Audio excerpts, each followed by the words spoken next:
Segunda leitura. Carta aos Hebreus.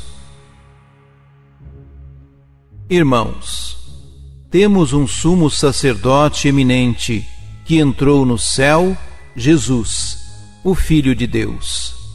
Por isso, permaneçamos firmes na fé que professamos. Com efeito, temos um sumo sacerdote capaz de se compadecer de nossas fraquezas, pois ele mesmo foi provado em tudo como nós, com exceção do pecado.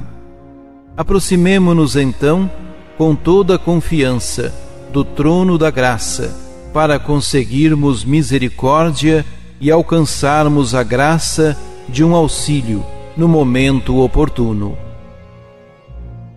Palavra do Senhor.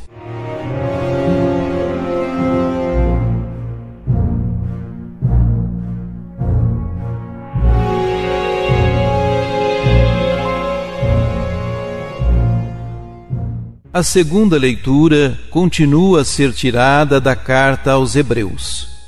O breve trecho corresponde ao início da segunda parte da obra, cujo tema central é o sacerdócio de Jesus Cristo.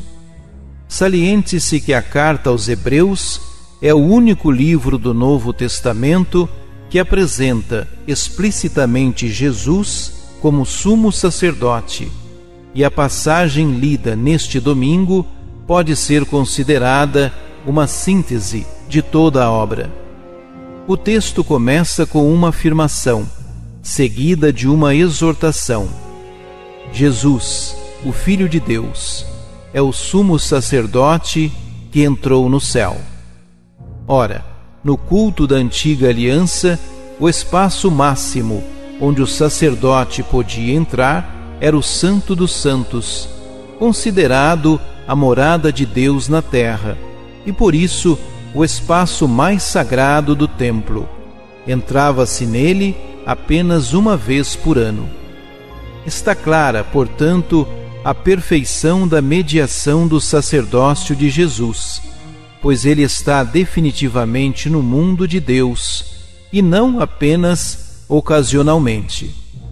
A exortação à perseverança na profissão de fé indica o contexto de crise e perseguição nas comunidades destinatárias, com a consequente tendência ao desânimo.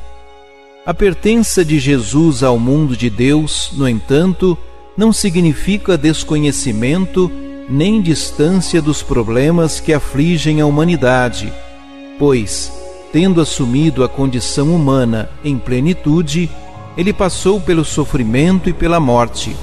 Foi provado como nós em tudo, exceto no pecado. Isso faz dele o exemplo máximo de serviço e doação. Por conseguinte, devemos nos aproximar de Jesus com toda a confiança, na certeza de que nele encontramos misericórdia e compaixão.